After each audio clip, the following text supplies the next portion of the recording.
I feel that I've been super fortunate to have been raised in a family that loves God my whole life, to go to church on Sundays and youth group on Wednesdays, to learn about God with people who love God and love me, and even to be homeschooled and to get my education through like the lens of the Bible rather than seeing the world through my education, but I can kind of have the Bible as my source of knowledge. I think that that's something that I try not to take for granted, because I know that's something that not everybody has. When my parents knew that we were old enough to understand what it meant to be saved and to make the decision to accept Jesus' death on the cross as salvation for our sins and to accept his sacrifice, when we felt ready to make that decision, they let us do that. And I think that for a while after that, I didn't really think about it too much. I think just, even though I understood what it meant, kind of just being, younger, I didn't really understand the full effect of what that meant.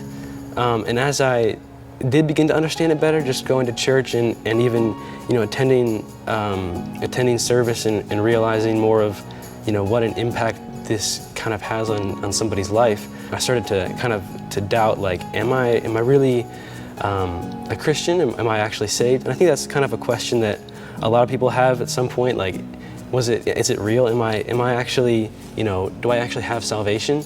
I had been kind of embarrassed to talk to somebody about that, because I didn't really understand, how that all worked out. When I finally did talk to somebody, though, it was actually at a camp called Skyview, and I talked to my counselor on the last day of camp about, like, kind of the questions I was having of, like, I was saved when I was young, is that a legitimate thing?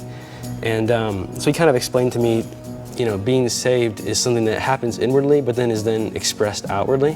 When I kind of realized what he was saying, I think that I kind of did this thing that, again, a lot of Christians I feel like do at some point, which is like, okay, I'm saved, so I'm going to church, I'm going through the motions, and everything's going to be, just fine. I'm going to go to heaven, and that's great. But what our actions show often reflects what's inside, or always reflects what's inside of us.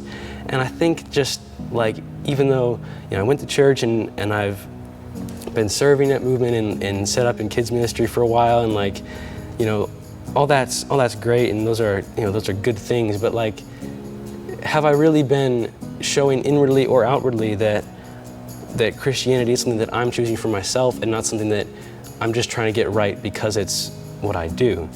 Last January at Kalahari, the speaker was talking about taking up your cross daily. The speaker actually asked if anybody would like to take up their cross and kind of commit in front of everybody at Kalahari that that's something that they would want to do. So I stood up to kind of make that commitment, because I felt maybe that's what was lacking in my life. Having made that decision, kind of look at different parts of my just day-to-day life and say, am I taking sin seriously? Am I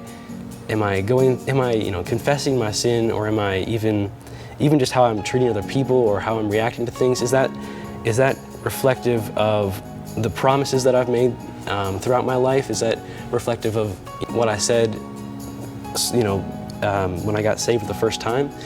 And I think that what we do each day, how we look at the world, how we spend our time, our money, or even just how we sacrifice different parts of our life to different things.